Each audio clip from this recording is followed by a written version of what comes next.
Hi, I'm Jenna Fox, and this is my annotated bibliography. The first work for my bibliography is a record called This Is Ours. It's by Daryl Doslaw and with my other brother.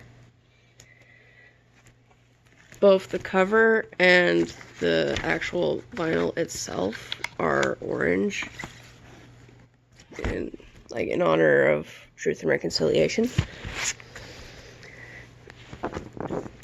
And the name of the album comes from the first song, and the album is around 20 minutes long. It tells the story of a settler who learns about what exactly happened in the residential school in their hometown and all of their feelings about that.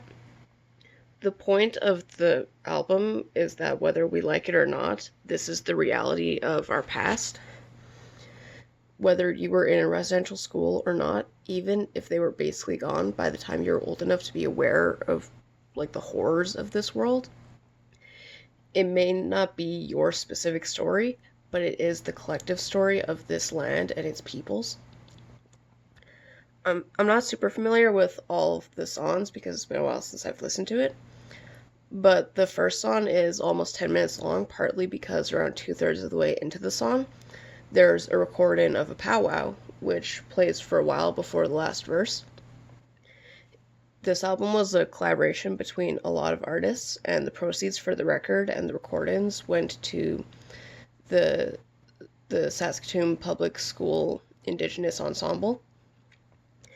I don't think the physical record is still available to buy, but the digital version is available to purchase, and all of the songs are available for free on Daryl Doslaw's Bandcamp, which is what I have linked in my bibliography. The next work is... It's been a while since I took Cree, so I might be butchering this. Tipiskawi Kisik, The Night Sky Star Stories by Wilfred Buck. It's basically a book about constellations and the Cree stories behind them. I got it about a year ago, but I didn't really look at it much because it wasn't what I thought it would be, because I thought it would be like a book showing how to find the constellations, because I'm not very good at that. But now I can see that even though it isn't what I was expecting, it's still interesting to learn about the different stories about the stars. I only really know the variety of stories around Orion, and that's mostly because I'm interested in Greek mythology. The only negative thing is, even if I learn about the stories and what the constellations look like, it won't do me much good because even in areas of low light pollution, I can't really see many of the stars. I can only usually find the Big Dipper, and sometimes that's barely.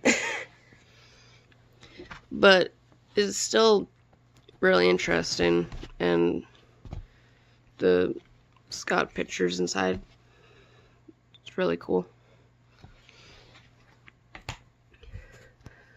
The next work I have a bit more experience with is Canadian Justice, Indigenous Justice, the Gerald Stanley and Colton Boucher case by Kent Roach. I read part of it for a class last year. It's a critical analysis of every aspect of the Gerald Stanley and Colton Boucher trial. It also goes in depth into how the different issues of the trial affect Indigenous people. The section I'm most familiar with is the one about the jury selection, and it went into so much detail about all the ways that the process is stacked against Indigenous people getting onto a jury.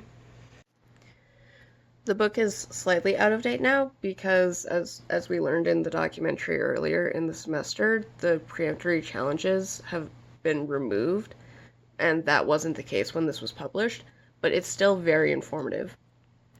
If you aren't interested in law and in general don't feel like reading about the case, in which case I don't blame you because it's really depressing, and also the law can be kind of depressing at times, you probably won't enjoy this book.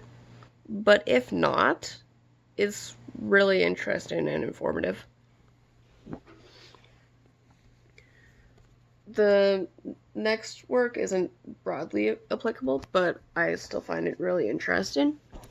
It's the First Nations translation. It's First Nations translation of the New Testament.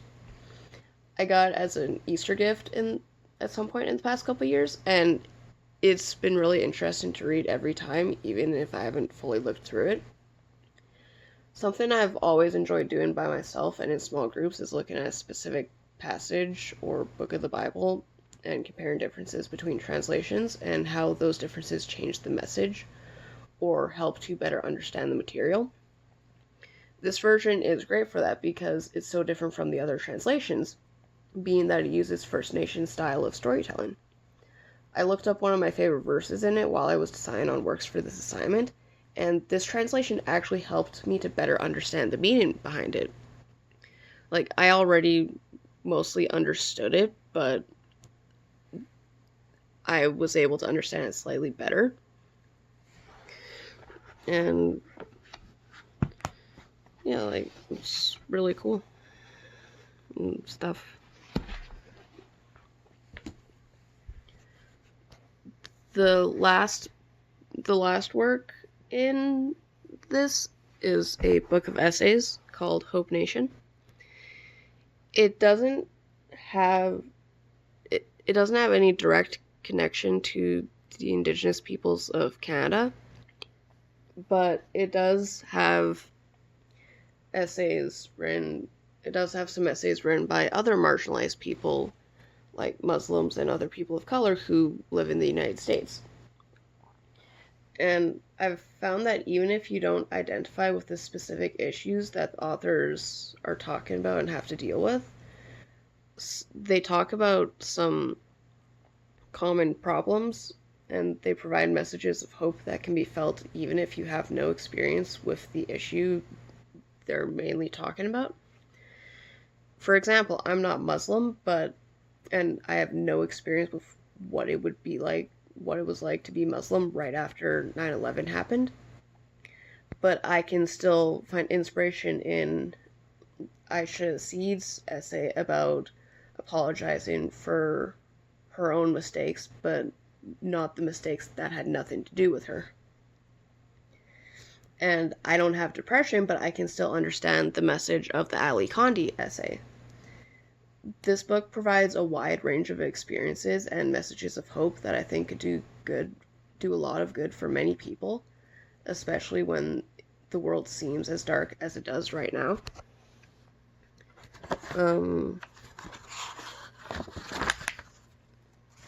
The essays that I specifically want to highlight for this class are Don't Listen to the A-Holes by Ati Abawi.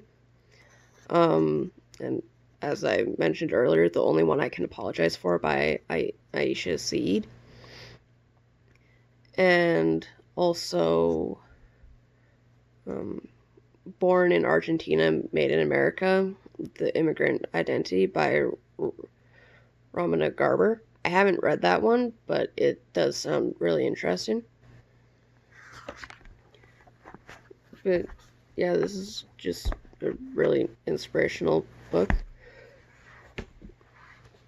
And that's my annotated bibliography.